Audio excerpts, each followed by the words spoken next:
La determinación, o sea, por ejemplo, las pruebas genéticas se van a hacer cada vez más económicas, más sencillas de hacer, más accesibles para poder hacer el diagnóstico genético. Pero de todas maneras, en un caso de una emergencia, por ejemplo,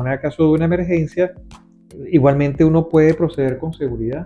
Uno puede administrar los medicamentos adecuados, aun siendo una emergencia, la monitorización adecuada para que el paciente salga bien.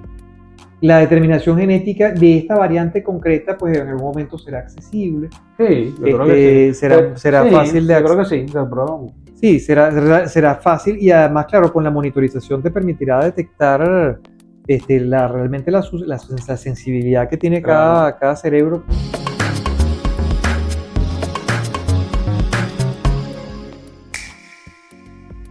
¿Cómo están? La idea de este podcast que estamos teniendo hoy es atender a una preocupación que existe en las redes sociales. Niños que cuando se les da anestesia han tenido complicaciones neurológicas muy graves o hasta fatales, ¿no? Eso ha causado mucha inquietud y bueno, la idea de este podcast de hoy es como aclarar cosas reales de cosas que no son reales. O sea, los hechos hay que ubicarlos. Y para eso tengo aquí como invitado al doctor Carlos Lanza, anestesiólogo, muchos años de experiencia, 30. ¿Cuánto tienes tú? 30 de graduado de anestesiólogo, y para aclarar muchas cosas en este sentido. Y como decimos hace un rato antes de empezar el podcast, calmar a las madres. O sea, el término inglés es reassurance, o sea, calmar a las mamás diciendo los hechos, lo que no son verdad, lo que no son verdad.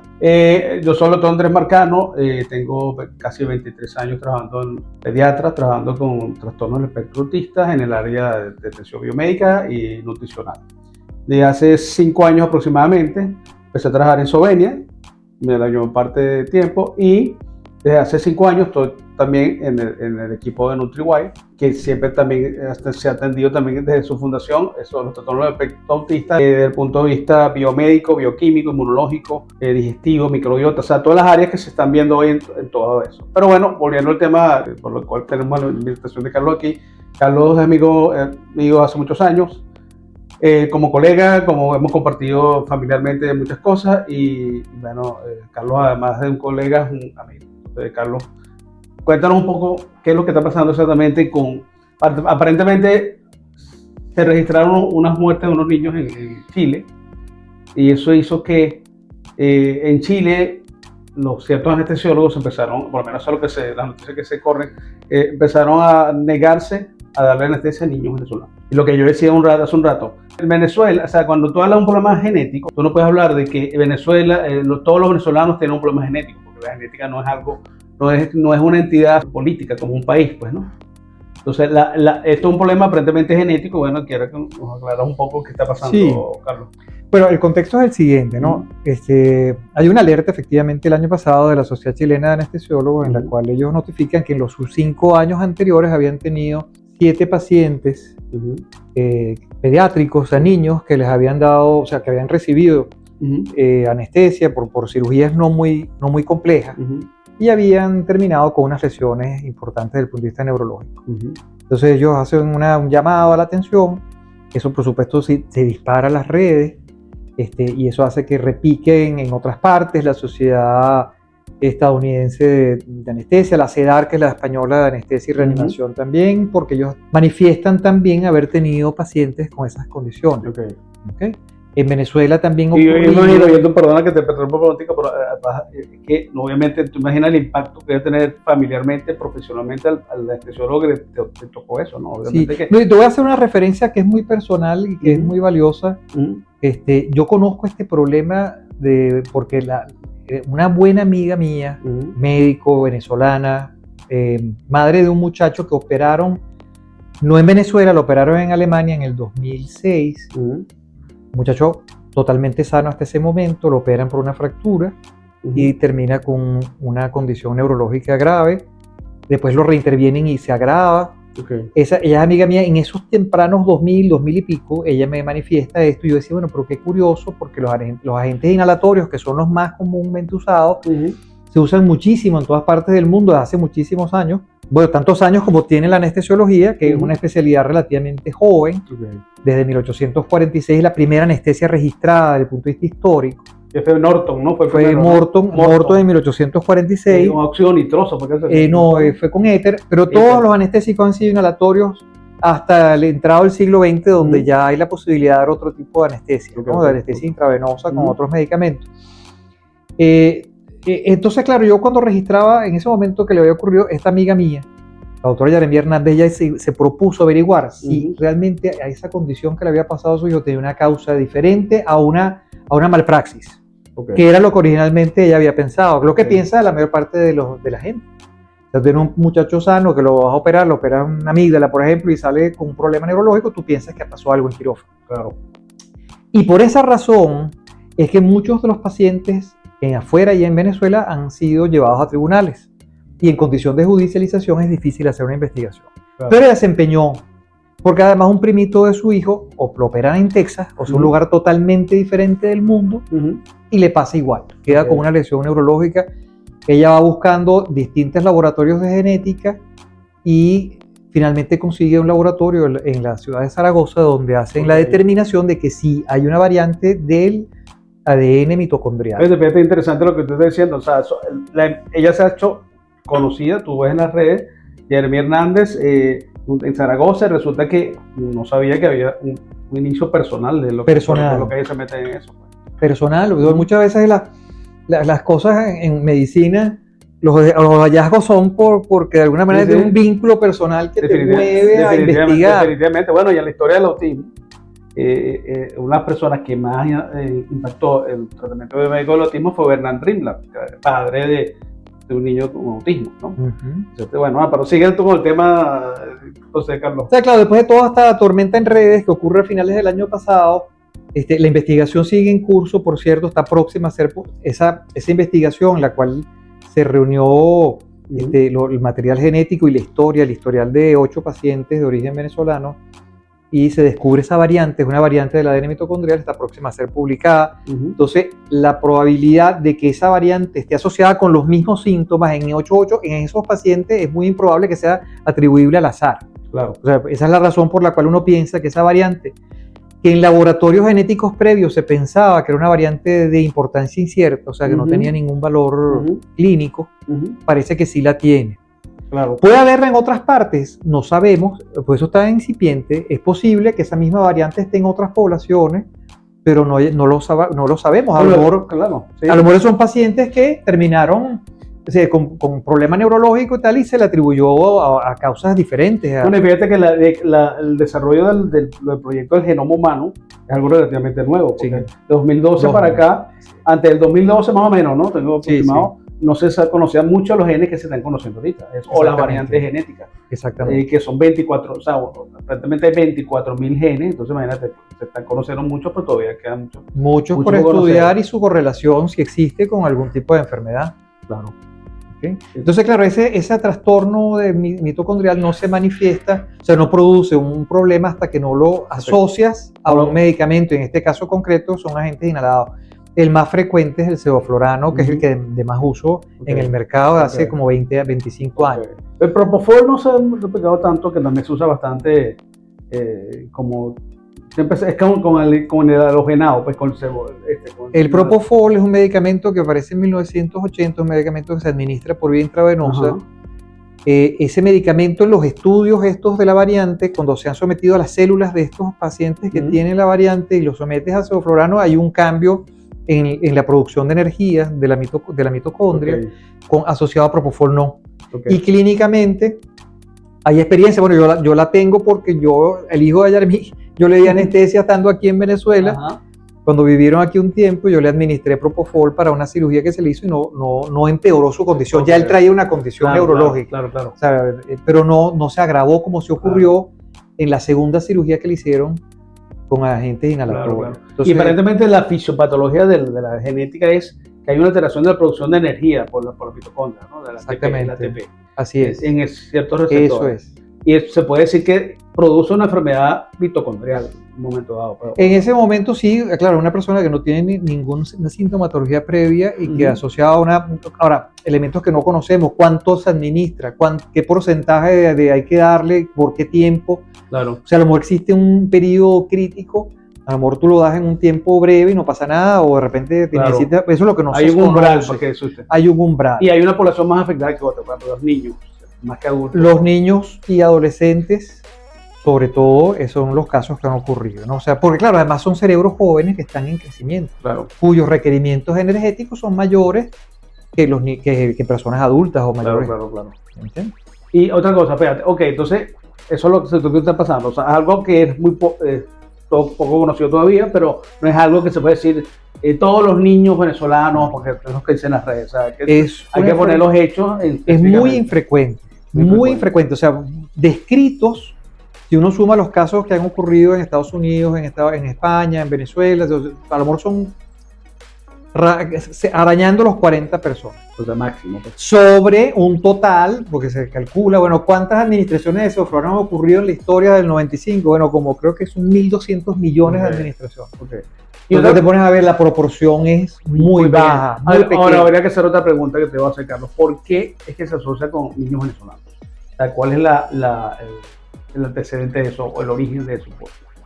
¿Qué pasa? ¿Por qué? Bueno, las variantes genéticas ocurren en un lugar concreto del mundo. O sea, pudieran aparecer simultáneamente en varias partes. No sabemos, dependiendo de las condiciones ambientales, no conocemos. Aquí eso entra en el terreno de la historia. Es difícil de precisar históricamente, claro, cuándo ocurre. Y no se puede, hace 300 años no se da anestesia, por ejemplo. Exactamente, ese es el punto. Si la anestesia tiene 200 años o poco menos, y la variante tiene 1000 años, tiene 2000 años, tiene 500 años, hasta que no hay el precipitante del evento, no lo puedes saber. Claro. Lo que sí podemos decir, una cosa que es importante decir, la anestesiología es una especialidad joven, pero en los últimos años se ha empeñado en que la seguridad es su principio principal de acción. O sea, y se ha buscado que la anestesia sea segura. Claro, que la mortalidad, o sea, que la enfermedad y el daño por anestesia sea casi cero. Y estamos cerca de eso. Yo siempre le digo a mis pacientes cuando van a consulta preanestésica que yo pongo calibro riesgos. Entonces yo le digo a la gente, ¿usted se monta en moto? Sí. ¿Usted se monta en carro? Si usted va en avión también. Bueno, darse una anestesia general hoy en día es mucho menos riesgoso que montarse en un automóvil. Y de hecho que hay anestesiólogos que hacen el símil, bueno, tú también, Carlos, que es dar una anestesia tiene un despegue, una velocidad de crucero y un aterrizaje. Exactamente. Hay una analogía con el vuelo, inclusive uno sobre la marcha, uno estaba como en una cabina de mando de avión. Cuando una persona está bajo anestesia, uno ve una cantidad de variables que la tecnología te permite ver, que son muchos, de frecuencia cardíaca, tensión, cardiografía, oximetría de pulso, presiones del sistema respiratorio, una cantidad de cosas que uno monitoriza. Que lo que todavía no está tan difundido es la onda cerebral, que es otra cosa, el efecto que está causando la anestesia. Y eso me hace llevar a lo siguiente, es decir, las mamás, por supuesto, hemos comentado esto, es verdad, es muy raro, no sé qué, pero todavía el miedo, como dice por ahí, es libre, ¿no? Sí. Entonces, ¿cómo podríamos decir a la mamá de manera práctica que tiene un hijo, que es venezolano, que es, vamos a decir, de Valencia? O sea, todo lo que se dice por ahí que puede ser más probable que tenga esa variante fatal, pues vamos a darle ese nombre. Ok, y así de todo eso, pues ¿qué hacemos para que pónganos calmar a esa mamá? Sí, bueno, desde la Sociedad Venezolana de Anestesiología hicimos un pronunciamiento en enero, primero dando unas líneas. Primero, que la gente vaya a la consulta preanestésica, que conozca a su anestesiólogo previamente, que debe ir en la consulta, uno ve los antecedentes familiares. Un antecedente familiar de importancia es un despertar tardío. Bueno, mi tío tardó 1 hora en despertarse de la anestesia. Pues. Okay. O sea, después se recuperó, pero tardó. Se recuperó, pero tardó mucho, o tuvo algún problema posterior. Eso uno lo ve en la consulta. ¿Okay? Después, desde el punto de vista, durante la cirugía hay técnicas alternativas al uso de agentes inhalatorios, como los agentes intravenosos, como el propofol que nombrábamos ahora, que uno no lo administra solo, sino que lo administra con otros medicamentos que ayudan a mantener lo que yo llamo la mesa, la silla de la anestesia, que tiene 4 paticas. Una es la inconsciencia, Otra es la analgesia, o sea, que no tenga dolor, que esté inconsciente, que no le duela, que no se mueva, porque a veces hay cirugías que requieren inmovilidad, y que esté estable todas sus funciones corporales. O sea, mantener la estabilidad de todas sus funciones del cuerpo, pues tensión, hidratación, los riñones, todo uno mantiene ese equilibrio de funciones corporales. Claro.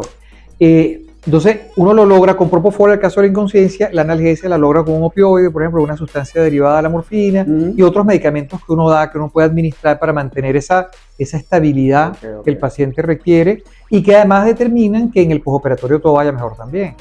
Porque el postoperatorio también o sea, el resultado postoperatorio depende de cómo se maneja dentro del quirófano la anestesia. Entonces hay la opción. Uno, hablábamos de la monitorización cerebral.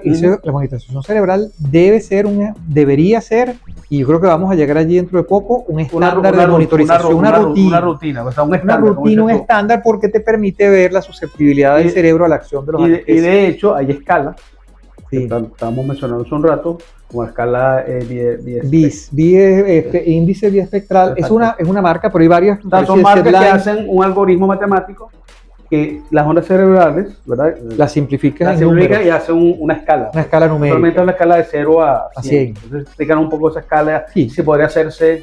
Sí, perfectamente bien. Se coloca un sensor en la frente del paciente. La electroencefalografía se conoce hace muchísimos años. Pero la electroencefalografía para quirófano no es práctica porque son un montón de electrodos de toda la cabeza y da un montón de ondas. Entonces ha logrado simplificar esas ondas y que se conviertan en un número. Un número. Entonces una persona consciente está cerca de 100. Y en la medida que tú colocas medicamentos anestésicos, va bajando ese número y se coloca entre 40 y 60. Ese es el índice ideal. Exacto. Ahí está el paciente en condiciones ideales. Y hay una cosa interesante, que una vez que tú pongas la anestesia y ese índice baja mucho, significa que tienes capacidad de revertir, cambiar de medicamento exactamente. O sea, que para dar una tranquilidad completa a las mamás, totalmente, es usar esa hay técnicas intravenosas que son seguras desde todo punto de vista. O sea, son medicamentos muy seguros. O sea, lo que se llama anestesia intravenosa. Total intravenosa. ¿No? Uno siempre usa las siglas en inglés, pues bueno, cuesta nosotros deberíamos traducirlas. Tener el equivalente castellano, TIVA. Total Intravenous Anesthesia. Pero debe ser. Se ha hecho generalizado. Sí, es muy complicado. Pero bueno, fíjate. Hay VT. Bueno, entonces, yo creo que eso hay que poner las cosas en su sitio y ya, como te dices tú, todos sabemos, la anestesia es algo sumamente más fácil es que te caigas en tu casa, te caíste, te golpeaste que tenga una anestesia. Eso es una cosa que está claro y las cosas tienen su nombre. Pero bueno, esto es de la parte mitocondrial, que es un problema de enfermedad mitocondrial.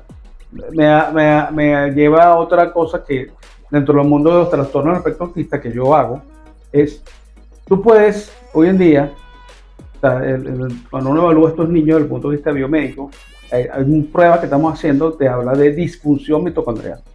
Hay niñitos que, fíjate una cosa interesante, Carlos, la mitocondria, que es la parte de la célula que produce energía, ¿verdad? Es un organelo muy interesante. Porque hasta desde el punto de vista de estudios de evolución humana, se sabe que nosotros, la mitocondria nada más se transmite por línea materna, porque fíjate que la mitocondria viene en el lóbulo femenino, el espermatozoide masculino pierde la mitocondria cuando se une con el óvulo.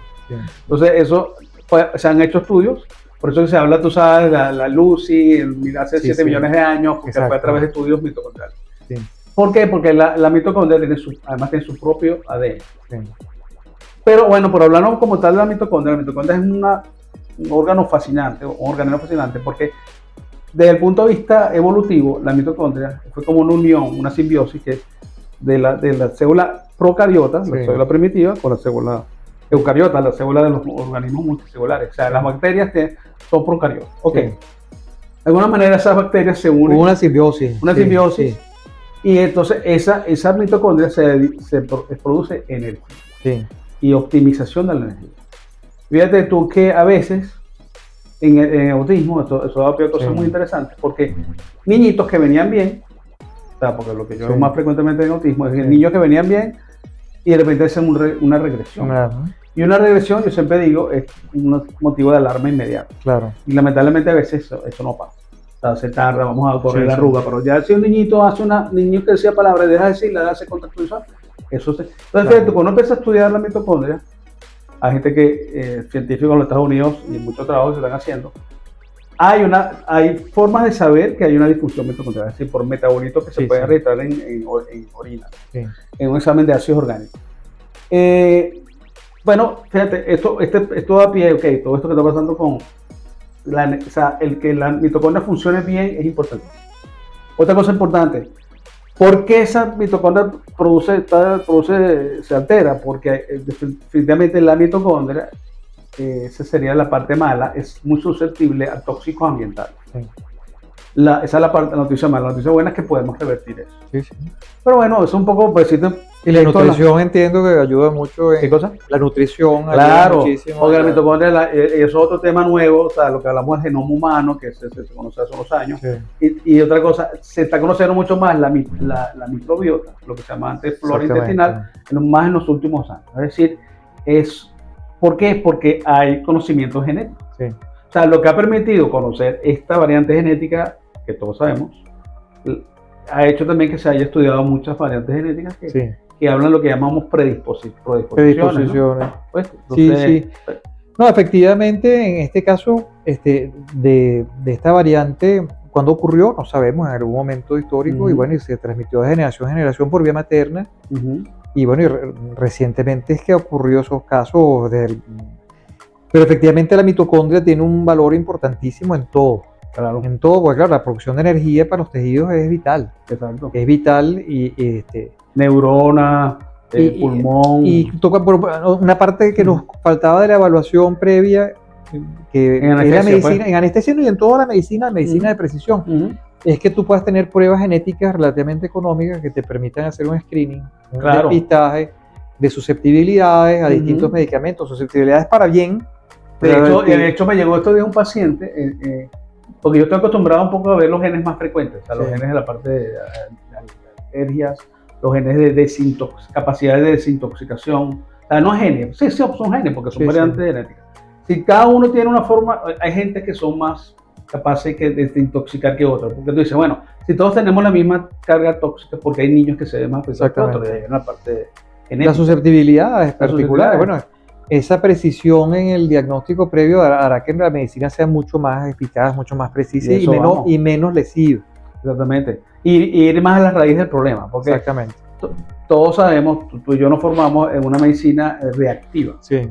En el buen sentido de la palabra. Es decir, hoy podemos mantener niveles normales de hipertensión con fármacos. Y eso ha sido una gran ayuda.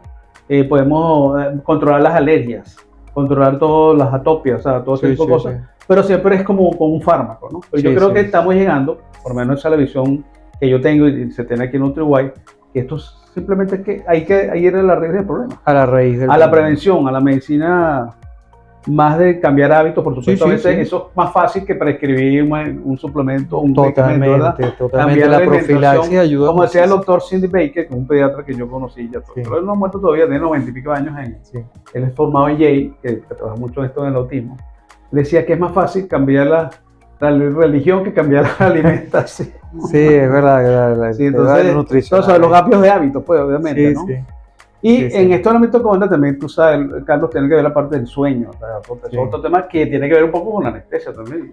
Sí, un poco, claro, uno induce un estado que es, hay unos ciertos medicamentos que inducen un estado, por ejemplo el Propofol induce un estado diferente al sueño, una inconsciencia, pero hay medicamentos como lo voy a decir un nombre incómodo, difícil, dexmedetomidina, que está ahorita en boga. Ajá. Es un medicamento muy interesante que produce un estado semejante al sueño natural. ¿Así? Sí, entonces ayuda muchísimo en la sedación de pacientes, porque además el paciente... Fíjate que yo nunca, gracias a Dios, a mí nunca me han operado. Sí. No tengo por ti. Pero tú sabes que mi hermano me decía que lo operaron una vez. Y decía, oye, el Propofol me dio una nota buenísima. Sí, no, la gente tiene una sensación de bienestar. Sí, bueno, salvo que... Bueno, fíjate que el pobre Michael Jackson, que es el más que hizo adicto a Propofol. La determinación, o sea, por ejemplo, las pruebas genéticas se van a hacer cada vez más económicas, más sencillas de hacer, más accesibles. para poder hacer el diagnóstico genético. Pero de todas maneras, en un caso de una emergencia, por ejemplo, en un caso de una emergencia, igualmente uno puede proceder con seguridad. O sea, uno puede administrar los medicamentos adecuados, aun siendo una emergencia, la monitorización adecuada para que el paciente salga bien. La determinación genética de esta variante concreta, pues en algún momento será accesible. Sí, yo creo que sí.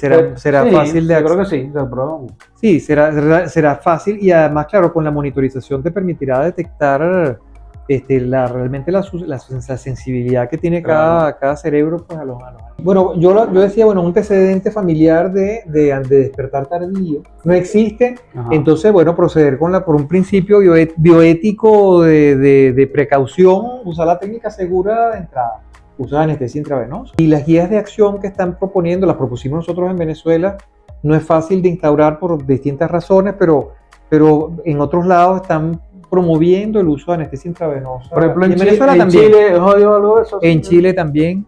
Sí, hay unas guías de acción, hay unos árboles de decisiones. Claro, exacto, unos algoritmos. Unos árboles de decisiones para dar anestesia segura. Claro. Pero entonces se le puede decir a la mamá, mira, tengo que operar a mi hijo apendicitis esta noche, típico. Sí. Entonces aquí hay que operar. Es de emergencia, claro. Una emergencia que es la más común. Claro. Una obstrucción intestinal o una hiperplasia pilórica, que es un hito de usualmente chiquitico, 2 meses.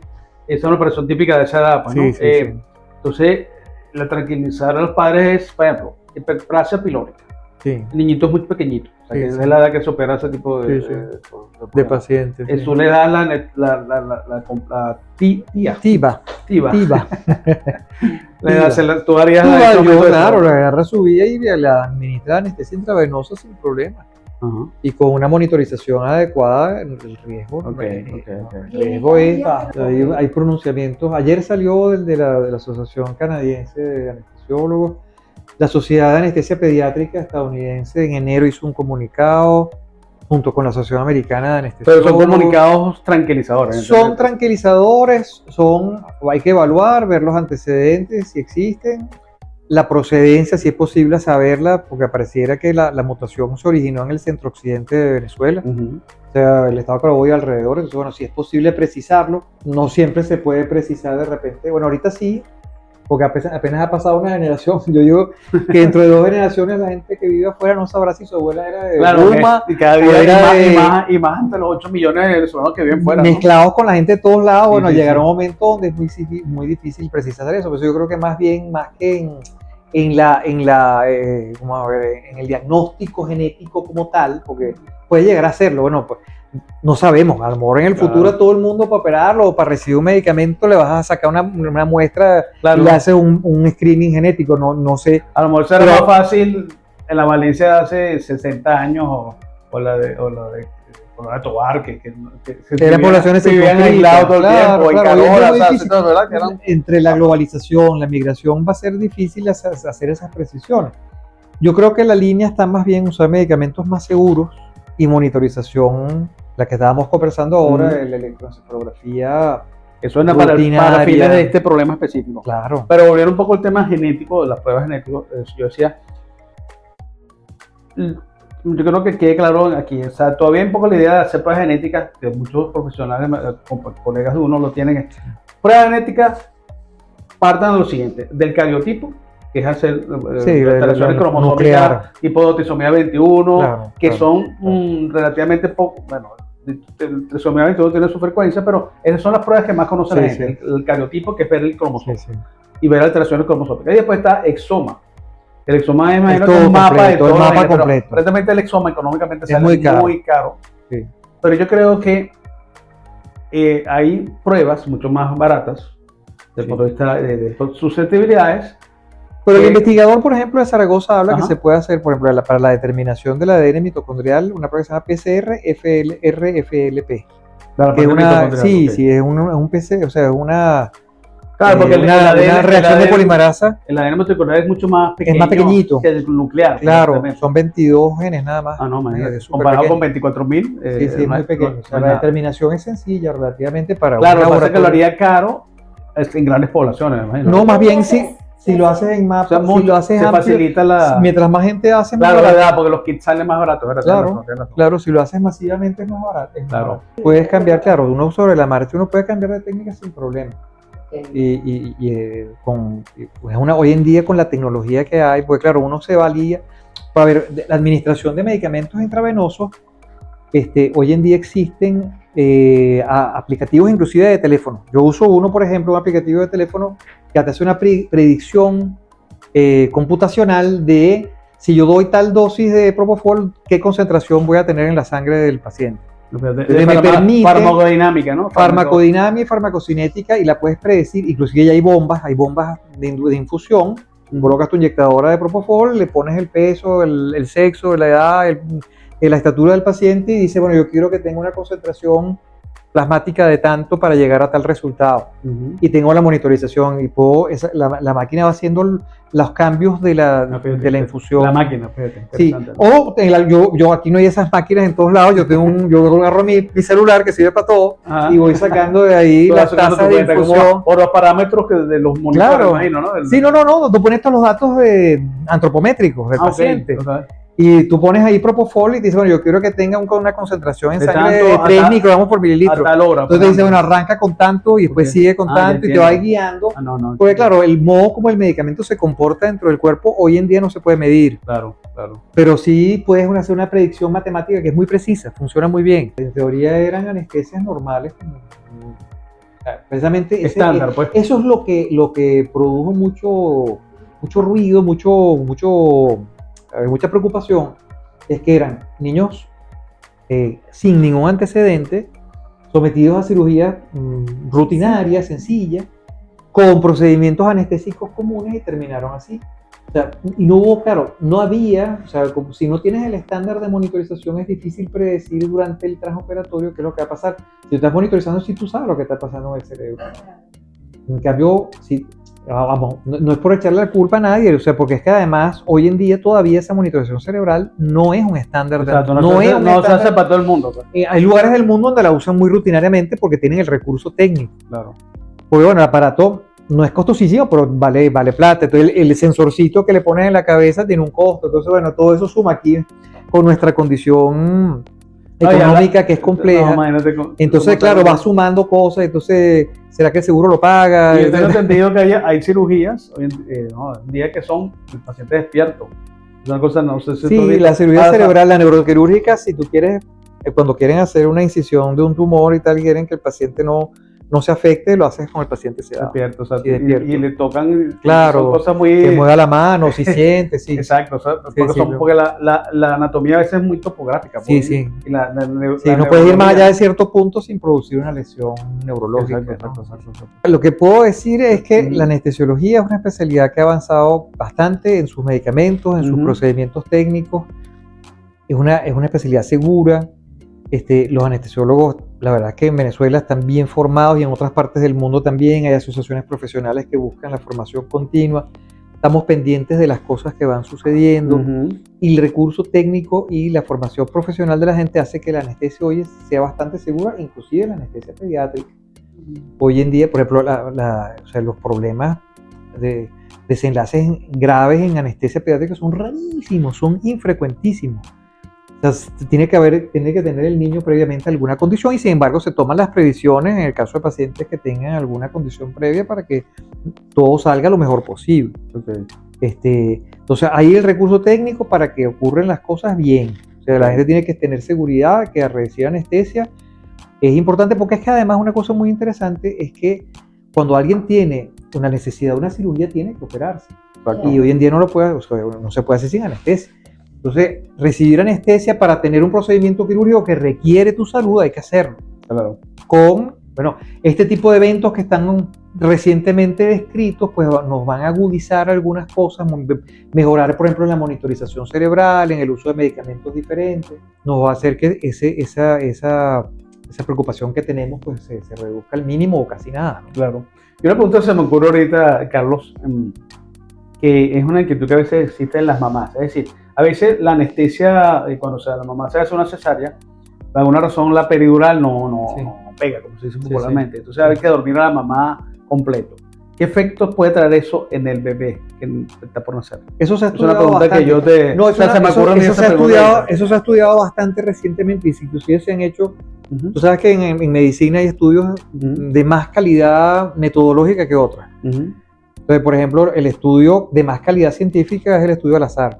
Okay. Al azar, claro, doble ciego y tal. Claro. Se han hecho unos estudios grandes, hay uno grande que se llama GAS, otro que se llama MAS, son hechos en hospitales, son en varios hospitales, son grupos internacionales, y no se ha demostrado, o sea, una administración anestésica única por un periodo relativamente corto de tiempo en un niño no produce trastornos sobre todo en la psicomotricidad y en el desempeño psicomotriz posterior. Exacto.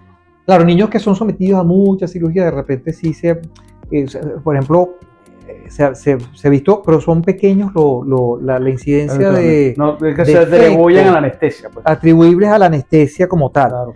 Entonces, realmente, igual, por ejemplo, en el caso que tú me comentas, si una mujer embarazada recibe anestesia general, para una cesárea. Pues, para una cesárea. Que tienen que dormir a la mamá completa. O para una cirugía que no sea cesárea, porque a veces a las embarazadas a veces hay que operarlas otra cosa. También. Operarlas de apéndice o qué sé yo, cualquier cosa. Una fractura. Sí, total, cualquier cosa, ¿no? Claro. O sea, el bebé que está en gestación. No se ha demostrado que produzca un daño importante a nivel neurológico o del desarrollo neurológico. Atribuible a la anestesia. Y que se reconozca la importancia del anestesiólogo. Sí. Que muchas veces el anestesiólogo pasa así como bajo perfil, ¿no? Y bueno, sí, ahorita desde la Sociedad Venezolana tenemos una campaña de conoce a tu anestesiólogo. O sea, sacar un poco la especialidad del anonimato, que yo lo conversaba hace poco, que es que, claro, uno pasa un poco por debajo de la mesa, porque los pacientes antes lo conocían a uno justo para operarse, justo en el momento de la cirugía, un poco antes, ¿no? Hoy en día, tú tienes la oportunidad en la consulta preanestésica de ir a consultar con el anestesiólogo, conocerlo, hacerle preguntas, calmar inquietudes. Eso me recuerda a una tía mía que la operan un día, una anécdota. O sea, como conoce, que le empieza a llamarla por su nombre que sale en el librito, ¿no? Resulta que nadie la llamaba así. Él tomó la llamada por su sobrenombre, entonces no respondí. O sea, bueno, ese tipo de cosas. Pero bueno, por eso es que es importante que el anestesiólogo conozca a su paciente antes, ¿no? Exactamente. Bueno, nada, gracias Carlos por este podcast que hemos tenido hoy. Por supuesto, estos temas siguen para tener cada una de las cosas que hemos medio insinuado aquí, da para muchísimos más temas. El motivo fue este tema de lo que está pasando con esta noticia, pero bueno, las cosas hay que poner en su lugar y calmar y saber que hay opciones, hay maneras de prevenir, hay maneras de tratar a los pacientes con bajo riesgo, con muy bajo riesgo, o sea que realmente hay posibilidades, no es que todos los pacientes tienen un riesgo altísimo cuando se van a operar, no es cierto. Exacto. Y otra cosa, como dice por ahí, el conocer, el conocimiento es poder. Las mamás o en general la población tiene que conocer más cosas y eso es muy bueno. Sí. Lo malo es las noticias que no son, los bulos, las cosas falsas. Sí. Eso es lo malo en este mundo de hiperinformación que vivimos ahorita. Que es muy bueno por un lado, pero por otro lado también hay que la información hay que digerirla. ¿Y de dónde viene la fuente? ¿Quién lo dice? ¿Cómo lo dice? Si está preparado para decirlo. O sea, no beber de todas las fuentes. Claro, porque hay mucha desinformación porque mucha gente opina. Y todo el mundo lo que se sabía antes por televisión, un noticiero, hoy en día o en radio, un programa, ahora se sabe, tú agarras el celular y te metes mil podcast influencers. Exactamente. Entonces hay que saber, como dices tú, la fuente, quién habla, quién dice las cosas. Bueno, Carlos, gracias por haber venido por acá hoy. Y, bueno, gracias a NutriWhite por la ocasión de conversar por aquí. Un placer.